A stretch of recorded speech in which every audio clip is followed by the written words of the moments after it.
संपूर्ण राज्यामध्ये महानगरपालिकांच्या निवडणुकांच्या संदर्भातला प्रचार हा आता जवळजवळ निम्म्याच्या वर गेलेला आहे. म्हणजे ठिकठिकाणी कोणकोणत्या पक्षाचा कशा पद्धतीने प्रचार सुरू आहे हे आपल्याला समजतं आहे. त्याच्यामुळे महानगरपालिकांमध्ये खरं तर पुणे महानगरपालिकेच्या बाबतीत जर बोलायचं झालं तर इथे कशा पद्धतीची लढत आहे, म्हणजे तिरंगी चौरंगी, किंवा या पक्षामध्ये खरंच आतमध्ये युती आहे का, किंवा युतीमध्ये राहून कुणी एकमेकांचा भेद करतोय का, असे अनेक प्रश्न हे सामान्य नागरिकाला पडलेले असतात. आणि पुणे महानगरपालिकेमध्ये खरं तर हे काय चित्र आहे, हे सामान्य जनतेचा कानोसा घेणारं सगळ्यात महत्त्वाचं केंद्र म्हणजे पत्रकार. आणि माझ्यासोबत आता सकाळचे पत्रकार ब्रिजमोहन पाटील आणि पुढारीचे पांडुरंग सांडभोर हे आहेत. खरं तर यांच्याकडून आपण जाणून घेणार आहोत की कशा पद्धतीने पुणे महानगरपालिकेमध्ये ही उचलकी-टाक चालली आहे. कारण आपण पाहतोय, कारण आत्ताच जी पत्रकार परिषद झाली, कशा पद्धतीने याकडे पाहते. सुप्रिया सुळे उशिरा का होईना आता सहभागी झाल्या आहेत. मात्र खरंच यांच्यामध्ये युती आहे का, की विरोधकच ठेवायचा नाही म्हणून युती झाली आहे, काय नक्की चित्र आहे? हे खरं आहे की भाजप की देवेंद्र फडणवीसांनी अगदी आचारसंहितेच्या पहिल्याच दिवशी स्पष्ट केली होती की आम्हाला हे कळतं की जर आम्ही तिघे एकत्र लढलो तर विरोधकांना त्याचा फायदा होईल, म्हणून आम्ही भाजप आणि शिवसेना पुण्यात एकत्र लढेल आणि राष्ट्रवादी काँग्रेस विरोधात लढेल. पुढं दुर्दैवाने त्या भाजप आणि शिवसेनेचं जागा वाटप पाहून पटलं नाही, त्यामुळे ते वेगवेगळे लढले. पण या तिघांनी ठरवून घेतलेलं आहे की जे काही आहे ते आपल्या तिघातच वाटून घ्यायचं. जसं आपण राज्यात नगरपालिकांच्या निवडणुकीतही बघितलं होतं की तिघही पक्ष एकमेकांच्या विरोधात लढले आणि सगळं मायलेज किंवा सगळी जी काही चर्चा आहे त्या तिघांच्या भोवती फिरती ठेवली आणि त्याचा फायदा त्यांना झाला. आता पुणे महापालिकेत ही स्ट्रॅटेजी आहे. आता एक झालंय की आता ज्यावेळेस प्रचाराचं हे चालू आहेत आरोप प्रत्यारोप, ते पाहता मला वाटतं ती नुरा कुस्ती खरोखर कुस्तीच्या स्वरूपात आलेली आहे. म्हणजे ज्या पद्धतीचे आरोप पिंपरी चिंचवडमध्ये झाले प्रामुख्याने, ते पाहता अगदी पण राज्यातल्या नेत्यांनाही तिथं उतरावं लागलं. म्हणजे रवींद्र चव्हाण असतील, भाजपचे प्रदेशाध्यक्ष बावनकुळे असतील, किंवा मुख्यमंत्र्यांनी सुद्धा पुण्यात अगदी थोडक्या शेलक्या शब्दात का होईना त्याला उत्तर देण्याचं काम केलंय. ही महायुतीची स्ट्रॅटेजी आहे. त्या स्ट्रॅटेजीत आत्ता तरी ह्या तिघांनीच पेस खाल्ली आहे. पुण्यासारख्या प्रामुख्याने पुणे महापालिकेचा विचार केला तर भाजप आणि राष्ट्रवादी काँग्रेस हेच दोन एकमेकांचे प्रतिस्पर्धी आहेत. बाकी शिवसेना जरी शिंदेची असली तरी त्याचा फारसा इम्पॅक्ट या निवडणुकीत नाही आहे, किंवा त्यांना फारसा रस शिंदेंनाही कधी नव्हता ठाणे मुंबईच्या तुलनेत. आणि त्याच्यामुळं भाजप आणि राष्ट्रवादी हाच इथला खरा प्रतिस्पर्धी, हाच सामना आहे. आणि जे काय आता जी फाईट आहे त्या दोघांमध्ये आहेत. आणि विरोधी पक्ष काँग्रेस, ठाकरेंची सेना, मनसे हे त्यांच्या अस्तित्वाची लढाई लढतायत. कारण आत्ताची जी राजकीय परिस्थिती की जी काय राज्यातली केंद्रातली त्यांची अवस्था आहे त्याच्यामुळं ते फाईट करतायत. पण मला वाटतं लोकांची मानसिकता नाही आणि त्यांची मानसिकता उरलेली नाही आहे की आपण किती फाईट करावी. त्यामुळं खराच इथल्या लढाई जी आहे ती महायुतीतल्या दोन मोठ्या भावांमध्येच आहे. मात्र हे जे मुद्दे आहेत, खरं तर जसं यांनी सांगितलं सांडभोरांनी, की याच्यामध्ये जी नुरा कुस्ती आहे ती कुठेतरी आता प्रत्यक्षात येताना दिसते. उशिरा का होईना सुप्रिया सुळे कशा पद्धतीने सहभागी झाल्या पाहिजे, पण त्यांचं जे बोलणं होतं एकूण पत्रकार परिषद सुद्धा, ते असं वाटतं की खरंच त्यात सहभागी झाले आहेत आणि खऱ्या अर्थाने ते या प्रचारात सहभागी होतील. काही दिवसांपूर्वी सुप्रिया सुळेंची प्रेस कॉन्फरन्स झाली होती. त्यामध्ये त्यांनी सांगितलं की मी पुणे आणि पिंपरी चिंचवडच्या इलेक्शनमध्ये प्रचार लीड करेन असं त्यांनी सांगितलेलं होतं. पण तुम्ही एकंदरीत पाहिलं की पूर्वीपासूनच असं आहे की अजित पवारांचं लक्ष हे जास्त असतं आणि त्या खासदार असल्यामुळे त्या दिल्लीमध्ये लक्ष जास्त घालतात. आत्ताही अजित पवारांनी ते सांगितले मी मोठा भाऊ आहे तर मी सगळं करेन, सुप्रिया नाही करणार. तर सुप्रिया सुळे आजपासून ते आलेले आहेत. कसं ही इलेक्शन आता पूर्णपणे राष्ट्रवादी काँग्रेस, दोन्ही राष्ट्रवादी काँग्रेसचा जो ताबा आहे किंवा इलेक्शनचा ताबा आहे तो अजित पवारांनी स्वतःकडेच ठेवलेला आहे. तो दुसऱ्या कोणाकडे जाऊ दिलेला नाही आहे. अजित पवारांनीच पूर्ण पुण्यामध्ये 3-4 दिवस छान मांडून नगरसेवक घेतले, त्यांचे उमेदवार निश्चित केले, त्यांची स्ट्रॅटेजी निश्चित केली. पहिली प्रेस कॉन्फरन्स कधी घ्यायची, त्यानंतर कुठली सभा कुठल्या प्रभागात घ्यायची, पिंपरीला कधी घ्यायची, पुण्यात कधी यायची, पुण्यातनं बाहेर जाऊन इतर शहरांमध्ये कधी जायचं, पुण्यामध्ये परत कधी बसायचं, हे सगळं अजित पवारांनी डिझाईन केलेलं आहे. तर त्यांच्या त्या अजित पवारांच्या नेतृत्वाखाली इलेक्शन सुरू असल्यामुळं दादाच आपल्याला सगळीकडे दिसतात. आता सुप्रिया सुळे आजपासून आलेले आहेत. पुढचे 2-3 दिवस ते कदाचित राहतील. त्या प्रेस कॉन्फरन्समध्ये बोलल्या की पण माझ्याकडचे जे नगरसेवक होते तेच भाजपकडे गेलेले आहेत. थोडक्यात त्यांच्या बारामती लोकसभामधनं जो खडकवासला विधानसभा आहे त्यातले त्यांचे जे स्टँडिंग नगरसेवक होते 3 ते पूर्ण गेले भाजपमध्ये गेलेत. तसाही त्याच्यामुळं त्यांचा जो त्यांनी जे तयार केलेले लोक ते गेल्यामुळे त्यांना तसा स्कोप तेवढा राहिलेला नाही. आता जे काही उमेदवार राहिलेले आहेत ते निवडून किती येतात त्याबाबत थोडी पण एक शासंक त्या त्या सगळ्या भागामध्ये आहे. त्याच्यामुळं आता जे काही आहे ते अजित पवार स्वतःच्या एक हाती सगळं कारभार हाकत असल्याचं चित्र आहे. याच्यामध्ये आपण ज्या वेगवेगळ्या प्रभागांमध्ये निवडणूक पाहतोय, हाय व्होल्टेज लढती कुठे कुठे आहेत, म्हणजे ज्या खऱ्या म्हणजे लोकांच्या दृष्टिकोनातून उत्कंठावर्धक आहे? एक तर आपल्या आता सगळ्या महाराष्ट्रालाच परिचित झालेली प्रभाग क्रमांक 9 बानेर बालेवाडी. कारण तिथं भाजपनी अमोल बालवडकरांचं तिकीट शेवटच्या क्षणी कापलं, त्या पद्धतीची रिॲक्शन आली. आणि आता जे एकमेकांवर वार चालू आहे, म्हणजे अजित पवारांचे राष्ट्रवादी काँग्रेसकडून बालवडकरांना उमेदवारी दिलेली गेली आहे आणि लहू बालवडकर आहेत जे भाजपमधून आहेत. तर त्यांचा जो काय ड्रामा चाललाय मला वाटतं त्याच्याकडे फार सगळ्यांचंच लक्ष राहणार आहे. दुसरी एक मला वाटतं थोडं खराडी मतदारसंघात पण आपण मला वाटतं फार उत्सुकता आहे. कारण तिथले राष्ट्रवादी काँग्रेस तुतारीचे जे आमदार होते त्यांचे चिरंजीव सुरेंद्र पठारे ते भाजपमध्ये गेलेले आहेत आणि त्यांची ते सुरेंद्र पठारे आणि त्यांची बायको दोन वेगवेगळ्या प्रभागातून निवडणूक लढवत आहेत. तिथं फार चुरशीची लढत आता चालू आहे. राष्ट्रवादी काँग्रेसचा तो बालेकिल्ला आहे, तिथं आता सुरेंद्र पठारे भाजपकडून लढत आहेत आणि अशा पद्धतीची जी काय ती मला वाटतं हाय व्होल्टेज लढत आहे. आता आपण प्रभाग क्रमांक नेहमी कसबा फार चुरशीचा होतो. गणेश बिडकर आणि रवींद्र धंगेकर यांची जी काही फाईट होती ती नेहमीच आकर्षणाचं राहिले. कारण धंगेकरांनी 2017च्या लाटेत सुद्धा तिथं विजय मिळवला होता. त्याने 2022च्या पोटनिवडणुकीत त्यांनी विजय मिळवला होता आणि आता त्यांचा मुलगा आणि त्यांची पत्नी हे दोघंही निवडणूक लढवत आहेत. त्यामुळे आत्ता त्यांना पुणेकर कसं स्वीकारणार, बिडकरांचं काय होणार हे पण मला वाटतं फार चुरशीचं आहे. सहकार नगरमध्ये जो प्रभाग आहे प्रभाग क्रमांक 36 तिथं सुद्धा दोन नगरसेवक एकमेकांच्या विरोधात आहे. काँग्रेसचे 6 टर्म नगरसेवक राहिलेले आबा बागुल जे आता शिवसेनेतून लढत आहेत विधानसभा निवडणुकीत. त्यांनी जी काय बंडखोरी केली होती त्यानंतर पक्षाने कारवाई केल्यामुळे नाईलाजांनी त्यांना शिवसेनेच्या शिंदे सेनेचं तिकीट घ्यावं लागलेले. त्यांच्या विरोधात भाजपचे महेश लडकते. ह्या ज्या अशा काही चुरशीच्या लढती महेश वाबळे तिथले नगरसेवक आहेत आणि ते हे आहेत. आपण ज्या प्रभागात उभं आहे इथं राष्ट्रवादी काँग्रेसचे स्थायी समितीचे माजी अध्यक्ष बाळासाहेब बोडके आणि भाजपच्या निवेदिता एकबोटे तरुण चेहरा आहे. त्यांचं जे मॉडर्न जी संस्था आहे त्या माध्यमातून त्यांचं काम आहे. मला वाटतं उत्सुकता आहे की भाजपने एक महिलेला एका तरुणीला एक अनुभवी याच्या पुढे उभं केलेलं आहे. ह्या अशा मला वाटतं काही फार चुरशीच्या लढती असतील. अजून काय असतील तर निश्चित मी त्यांच्याकडेच येणार ब्रिजमोहन पाटलांकडे आणि तो महत्त्वाचा मुद्दा घेऊन. कारण पक्षीय बलाबल काय असेल, कारण आता सगळ्यांनीच जोर लावलेला आहे. एकीकडे पाहतोय आपण मुख्यमंत्री देवेंद्र फडणवीस असतील, उपमुख्यमंत्री एकनाथ शिंदे असतील, उपमुख्यमंत्री अजित पवार तर तळ ठोकूनच आहे. त्यामुळे काय पक्षीय बलाबल असेल वाटतं? पक्षीय बलावर आता संख्यामध्ये निवडणुकीच्या आधी सांगायला गेलं तर फार अवघड येईल माझे काय.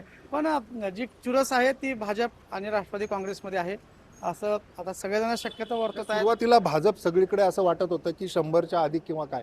मात्र मध्यंतरी एक किस्सा पण घडला की कात्रजच्या सभेनंतर त्यांनी इथल्या 2 मोठ्या नेत्यांना जापलं आणि अनेक काही ठिकाणी नकारात्मक वातावरण आहे असं दिसतं. या पार्श्वभूमीवर काय वाटते तुम्हाला की भाजपच्या संख्या घटतील आणि राष्ट्रवादीच्या वाढतील का, जसं अजित पवारांचा आता आपण धडाका पाहतो? कसं आहे याच्यामध्ये सुरुवातीला मी म्हणलं ना की भाजप पुढे विरोधक कोण आहे हाच एक मूळ मुद्दा होता.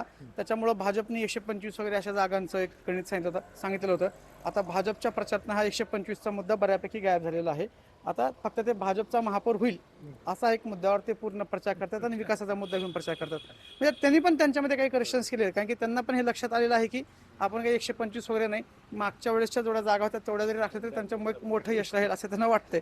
आणि हेच की अजित पवारांनी त्यांना त्यांच्या अपेक्षेपेक्षा जास्त मुसंडी मारलेली आहे. पण ह्याला पण एक कारण आहे, भाजपने जे मोफत सगळे उमेदवारी अर्जाचे वाटप केले 2300पेक्षा जास्त लोकांचे अर्ज आले. त्याच्यामुळे विनाकारण भाजपमध्ये इतकी स्पर्धा निर्माण झाली इच्छुकांमध्ये.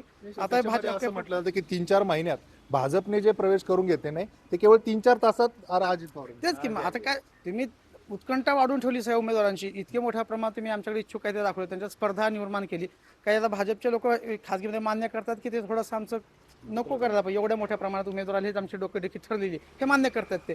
पण ह्याच्यामधनंच काय झालं की प्रत्येकाची इच्छुक आणि गेल्या काही काळात आमदारांनी सांगितलं हां तू तयारी कर, तुझं तिकीट बसवतो, असे प्रत्येक मतदारसंघात 10-20 जणांना सांगून ठेवलेलं होतं. त्यांच्यामुळे ती नाराजी वाढली. ह्या सगळ्या ह्याच्यामुळं एक नाराजी वाढल्यामुळे ह्या अशा अजित पवारांनी फक्त शांत बसून जे भाजपमध्ये जे नाराज आहेत त्यांना हेरलं आणि जे जिंकून येऊ शकतात असे कॅन्डिडेट पटापट अजित पवारांकडे गेले. त्याच्यामुळे ही स्पर्धा आता निर्माण झालेली आहे. कदाचित त्यांना उमेदवार मिळणार नव्हती अशी स्थिती असताना भाजपकडनं त्यांच्याकडं तयार उमेदवार गेलेले आहेत. त्याच्यामुळे ही सगळं आपल्याला आता जी स्पर्धा दिसते आणि त्याच्यावरच आता संख्याबळ जे म्हणतोय आपण ते ठरतंय की म्हणजे भाजप मला म्हणतात की आता अंदाज पण तसा आहे की भाजप 7 तरी असं दिसतं की 1 नंबरचा पक्ष असेल.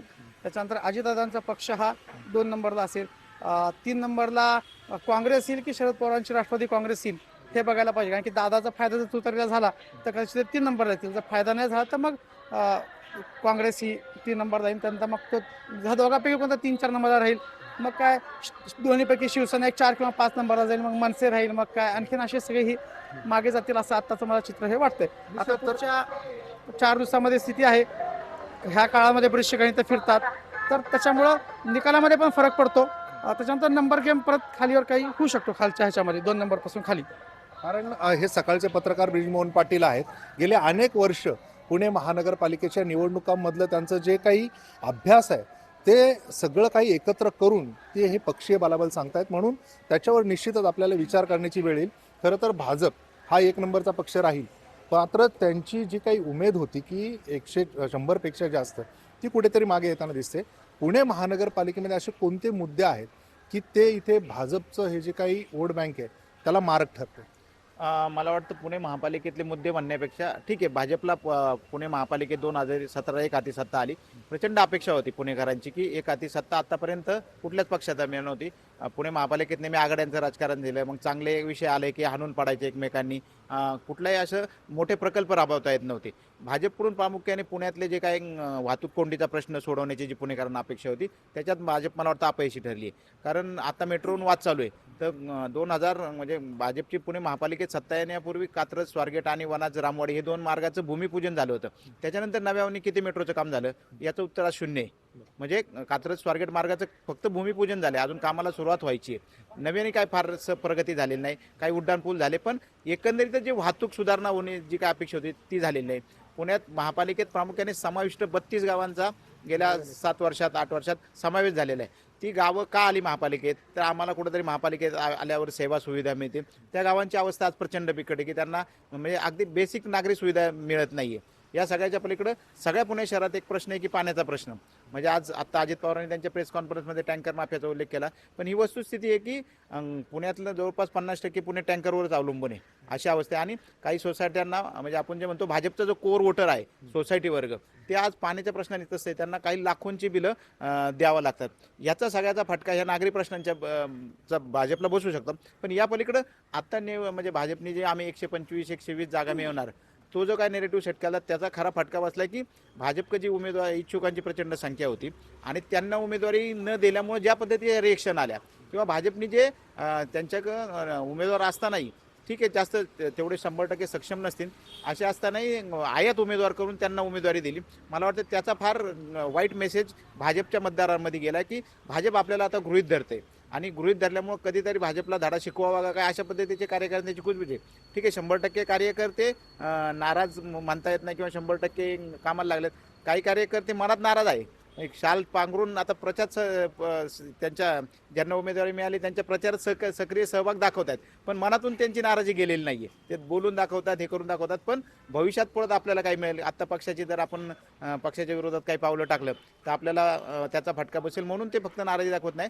पण मला वाटतं काही ठिकाणी ही नाराजी ते मतदानातून त्यांच्या कामातून काम दाखवणं आणि काम करण्याचा जो फरक असतो, तर मला वाटतं आता काम करणार नाही तर काम दाखवतील अशा पद्धतीचाही फटका भाजपला बसू शकतो. काम दाखवतील हा शब्द महत्त्वाचा आहे, कारण आता सुद्धा मी शेवटचा प्रश्न घेतो तुम्हाला की जो अजित पवारांना एक प्रश्न सांगितला आपण की पठारेंच्या बाबतीत ते शरीराने इथे आहेत मात्र आत्म्याने तिकडे आहेत असं त्यांनी उत्तर दिलं. याचाच अर्थ यांनी सांगितलेल्या गोष्टीशी जुळतोय का? म्हणजे कसं आहे आता पठारेंनी ते विधानसभेच्या आधीच इकडं राष्ट्रवादीमध्ये आले, तिकडून तुतारीकडनं आमदार झाले आणि त्याच्यानंतर तुम्ही वर्षभरामध्ये परत तुमचा मुलगा तुम्ही भाजपमध्ये पाठवलेला आहे. त्याच्यामुळे तिथल्या पण राष्ट्रवादी काँग्रेसच्या लोकांमध्ये नाराजी आहे. म्हणजे जे काय अनेक जण जे तयारी करत होते ना त्यांचा मुलगा तिकडे गेल्यामुळे अनेक जणांचे गणितं बिघडलेली आहेत. अनेकांनी तर निवडणुकीत अर्ज पण भरलेला नाही. त्यांनी शेवटी सोशल मीडियावर नाराजी व्यक्त केली की कार्यकर्त्यांनी जायचं कुठं असं जर होणार असेल तर. म्हणजे हे होतंय, हे सेम भाजपच्या बाजूने की आम्ही तिथल्या पण भाजपच्या इच्छुकांचा प्रॉब्लेम झालेला आहे. अशी स्थिती इतर ठिकाणचे जे इच्छुक आहेत म्हणजे कोथरूडसारख्या भागामध्ये एकदम क्रीम आहे, भाजपसाठी A+ आहे, तिथं पण त्यांनी बाहेरचा माणूस घेतला पृथ्वीराज सुतारांना, तिथं पण भाजपच्या कार्यकर्त्यांची कोंडी झाली. पण शेवटी कसं आहे भाजपचा एक त्यांचा एक काय म्हणतात ते त्यांचा प्लस पॉईंट म्हणा की त्यांचा जो वोटर आहे तो बऱ्यापैकी त्या चिन्हाला बांधील असल्यासारखा राहतो.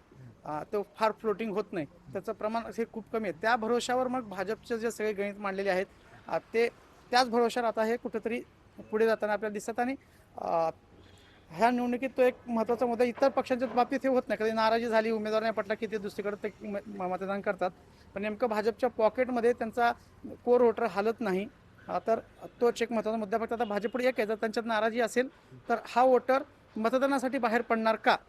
हा जर मतदानासाठी बाहेर पडला नाही तर मग भाजपला कदाचित धक्का बसू शकतो. आता ह्याच्यावर सगळं आपल्याला आता बघावं लागणार आहे. तर ही मतदानाची टक्केवारी काय होती याकडे देखील लक्ष ठेवणं गरजेचं आहे. ज्या पद्धतीने जे पत्रकार आहेत, जे जाणकार पत्रकार आहेत, ज्येष्ठ पत्रकार नाही म्हणणार कारण त्यांना खूप मोठं झाल्यासारखं वाटेल आणि अगदी छोटं पण नाही करणार, त्यामुळे जाणते पत्रकार असे आपले सकाळचे ब्रिजमोहन पाटील, त्यानंतर पुढारीचे पांडुरंग चांडबोर हे आपल्यासोबत होते. त्यांनी आपल्याला पुणे महानगरपालिकेचा खरा कानोसा हा सांगितलेला आहे. आता सामान्य नागरिक यावर काय विचार करतात आणि मुळात ह्या दोन पक्षांमध्ये ज्या काही घडामोडी घडल्या आहेत, BJPने जो नरेटिव्ह सेट केला होता तो कुठेतरी मागे पडताना दिसतोय. एकूणच आता कसं पक्षीय बलाबल राहील आणि इथे खऱ्या अर्थाने कुणाचा महापौर होईल याकडे पुणेकरांसह संपूर्ण राज्याचं लक्ष लागलेलं आहे, कारण पुण्याकडे संपूर्ण राज्याचं लक्ष असतं. अविनाश पवार, NDTV मराठी, पुणे.